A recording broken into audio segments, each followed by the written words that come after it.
20 yil davomida qurilish obyektlarida kran mashinasida ishlagan farg'onalik Dilbar opa o'tgan yili sentyabr oyida harakatlanishdan, faollikdan to'xtab qoldi. Shifokorlarga murojaat qilgan bir qancha xarajatlar uning salomatligida o'zgarish bo'lishiga sababchi bo'lmadi, ammo nut va biologik faol qo'shimchasi meni oyoqqa turg'azdi, deyapti qahramonimiz va bu qay darajada haqiqat degan savolga javob topish maqsadida uning o'zi bilan suhbatlashamiz.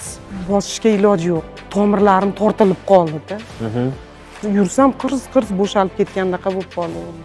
Shu bilan 10 kun deganda o'sha og'riq pasayib, uyqular joyiga keldi. Rentgen varaqalar turibdi. Bu onaxonimiz eski varaqasi, bu yangi varaqasi. Eski varaqasi bo'yicha onamizda disk chorasida grija, L4, L5, S1, tizzalarda artroz, sidalik nervlari siqilgan. Endi sanab o'tsak, juda ham ko'p kasalliklar, bir qator kasalliklar sanab o'tilgan. Mana yangi rentgen xulosasiga ko'ra onamiz mana tizza qismlarini tekshirib ko'rdik, artrozlarini. Tizza bo'g'inlari ancha yaxshi va o'zini holati hozirgi kunda juda ijobiy desa ham bo'ladi. 20 yil davomida qurilish obyektlarida kran mashinasida ishlagan farg'onalik Dilbar opa o'tgan yili sentyabr oyida suyak yemirilishi tufayli harakatlanishga qiynaldi va shifokorlar yordami, undan tashqari bir qancha xarajatlar unga foyda bergani yo'q, ammo nut va biologik faol qo'shimchasi meni oyoqqa turg'azdi, deyapti qahramonimiz va bu qay darajada haqiqat degan savolga javob olish uchun Dilbar opa bilan suhbatlashamiz. Assalomu alaykum. Alaykum assalom. Suhbatimizga rozilik bildirganingiz uchun katta rahmat. Sizga ham rahmat. Xo'sh, 20 yil davomida haqiqatan ham kran mashinasida ishlaganmisiz? Qayerlarda? Shu Quvasoy temir beton zavodida. Aha, qiyin emasmi? Qiyin emas. U asosan nima talab qiladi bu kran mashinasida ishlash? Shu og'ir yuklarni kameraga tushirib, pishirib, tashqariga chiqarib sotuvga berish. Skladlarga qo'yib berardik. Keyin kelib olib ketishardi. Tushunarli. 20 yil davomida ishladingiz. Hozir nafaqadasiz. Nafaqadaman. Tushunarli. O'tgan yili sentyabr oyida salomatligingizda muammolar kuzatilganini eshitdim. Bir boshdan boshlab bersangiz, nimadan keyin nima bo'ldi o'zi? Birinchi boshlanganda men qarilik nimasi deb o'ylabman-da. Alomati. Keyin oyoq hammani ham oyog'i o'ryapti deyishdi. Chidab yurdim. Keyin oxiri bo'lmadi, bordim doktorga. Oyoq og'rig'i qanaqa bo'ldi u? Bosishga iloji yo'q. Tomirlarim tortilib qoldi-da. Suyak qirsilladimi? Qirs-qirs yursam qirs-qirs bo'shalib ketgandaqa bo'lib qoldi.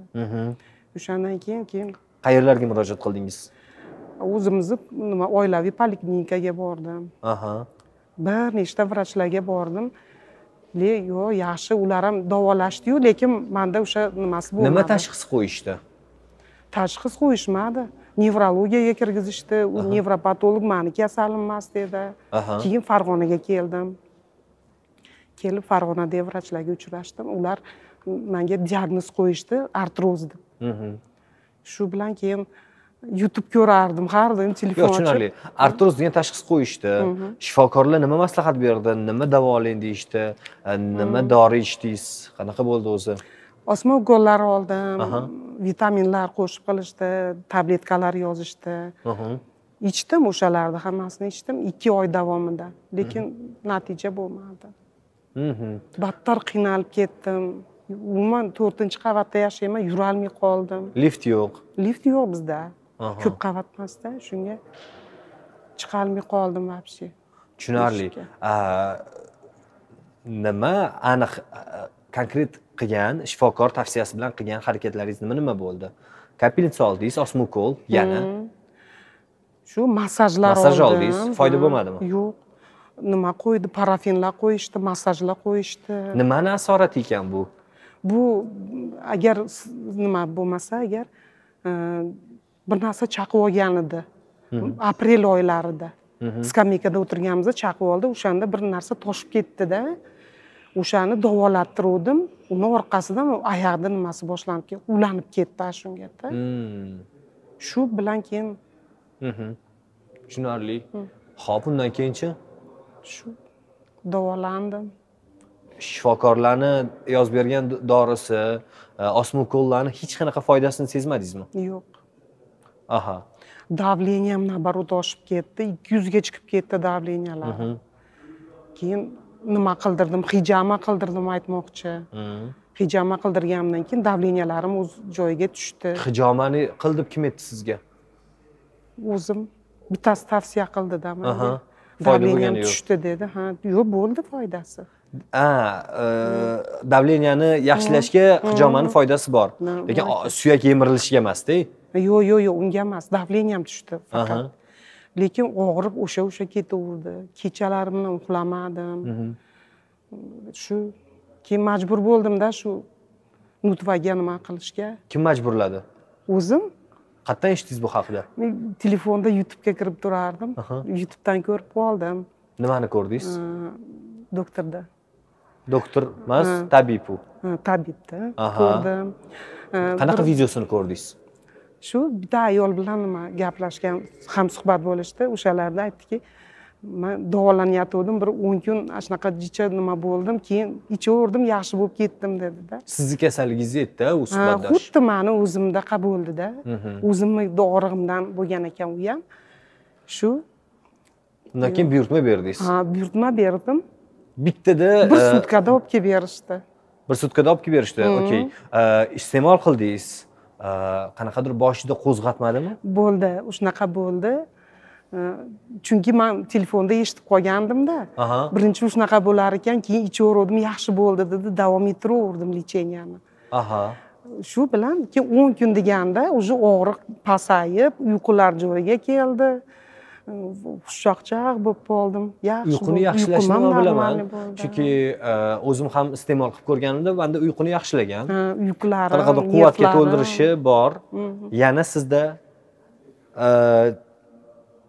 haroratni tushirdimi? Bosh og'rig'ini? Bosh og'rig'im bo'lmagan. Bo'lmagan. Temperaturam oshib ketardi, dedingiz-ku shunga. Temperaturam oshib ketardi, ular tushdi. Mana belimni nimasidan bo'lganda. Yondosh kasalliklaringiz ham bormidi? Bor edi. Masalan, shu grijam bor edi. Keyin o'timda bor edi jicha muammo. O't pufagimda bilmayman, shu ovqatlansam qisilish bo'lardi-da. Nafas ola olmay qolardim. O'shalar yo'q bo'ldi. Vazn ketkazmadimi? Vazn ketkazdi aytmoqchi uzr. 2 oyda ichida 4 kilo vazn tashlabman. 77 kilo edim, hozir 73 kilo qoldim. Tushunarli. Mana shu nutva biologik faol qo'shimchasini iste'mol qilgan yana boshqa tanishlaringiz ham bormi? Yo'q, bizda yo'q. Yo'q, men faqat televizorda ko'rib, telefondan ko'rib, keyin o'zim Xo'p, siz demak o'sha boshida suyak yemirilish davrida tushunishimcha rentgen qilgansiz. Va bugun suhbatimizga kelishingizdan avval ham rentgen qildirdingiz. Qildirdim. Natija o'zgargani haqida bizga demak mana shu biologik faol qo'shimcha ixtirochisi Alijon G'aybullayev ham aytdi. Keyin hozir suhbatimizga ularni ham taklif qilamiz va haqiqatdan rostmi, yo'qmi shu haqida aniq ma'lumotga ega bo'lamiz. Alijon G'aybullayev, marhamat.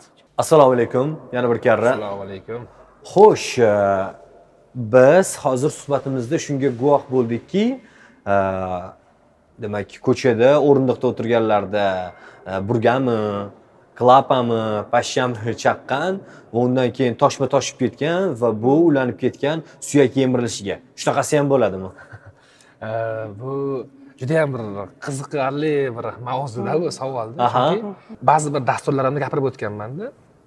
Suyak yemirilishiga faqat avariya bo'lishi yoki turtilib ketishi, yiqilib ketishi yoki katta vazn overish, ana nima deydi, sabab bo'lmaydi.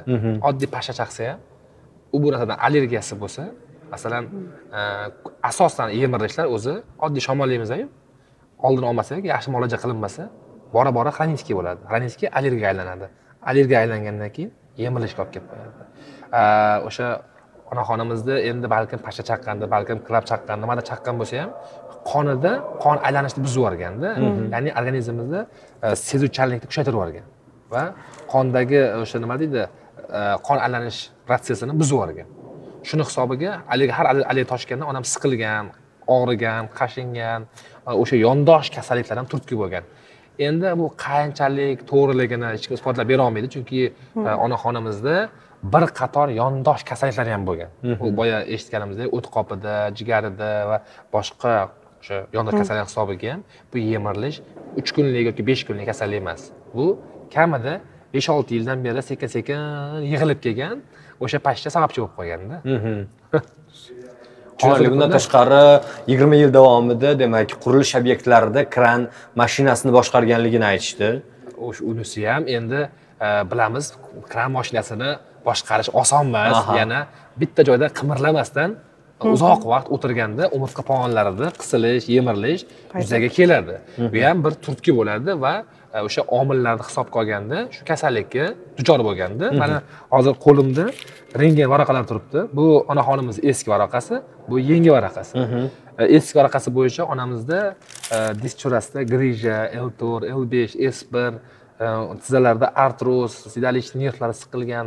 Endi sanab o'tsak, juda ham ko'p kasalliklar, bir qator kasalliklar sanab o'tilgan. Mana yangi rentgen xulosasiga ko'ra, onamizning mana tizza qismlarini tekshirib ko'rdik, artrozlarini. Tizza bo'g'inlari ancha yaxshi va o'zini holati hozirgi kunda juda ijobiy desa ham bo'ladi. Tushunarli. Ko'p tibbiyot xodimlari biologik faol qo'shimchalarni, batlarni u darajada demak samarali ekanligiga ishonishmaydi. Bugun siz tushunishimcha MRT o'sha rentgenni shifoxonada qilgansiz. Shifoxona xodimlari qanday munosabat bildirishdi? Mana shu biologik faol qo'shimcha orqali davolandim, yaxshilandim deganingizda. Nima deyishdi ular? Ijobiy, ular ham agar sizlarda ham shunaqa nimalar bo'lgan bo'lsa, qarindosh urug'larda shuni tvadan olib ichishsin dedim ularga ham. Ular qanaqa qabul qilishdi? Ular yaxshi qabul qilishdi. Shifokorlar u darajada nima deydi, oqlamaydi bat biologik faol qo'shimchalarni. Bu shunchaki qanaqadir yordamchi bo'lishi mumkin, unaqa bo'lishi mumkin, unaqa bo'lishi mumkin deydi, lekin bunaqa natijaga siz boshqa sabab bilan erishgan bo'lishingiz mumkin deyishi mumkin. Xo'p, nima deyishdi? Siz ham bormidingiz?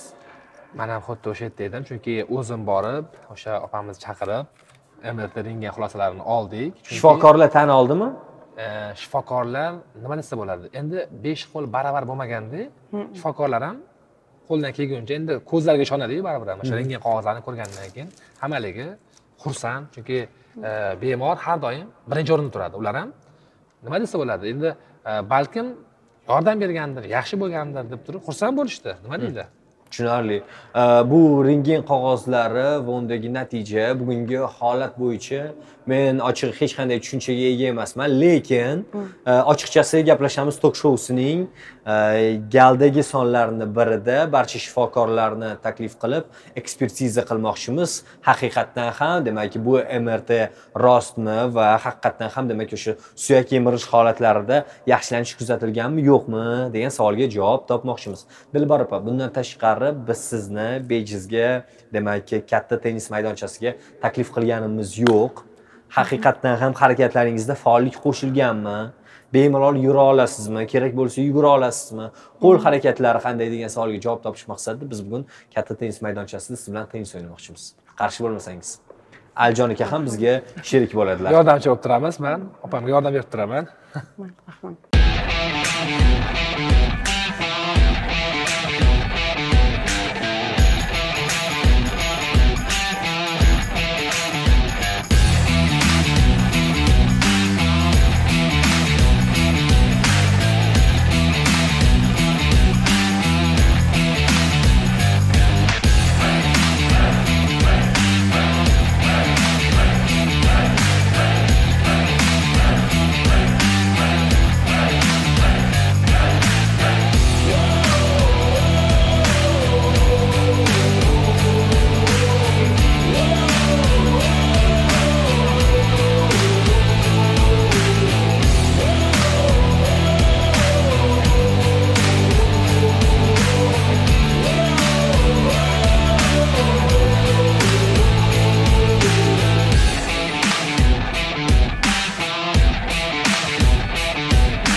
Nuta biologik faol qo'shimchasi ko'ksa artroz, son chanoq yemirilishi, gana artroz, tizza yemirilishi, poliartrit, bo'g'im yallig'lanishi, osteoporoz, suyak mo'rtlashishi kabi kasalliklarni davolashda yordamchi bo'la oladi.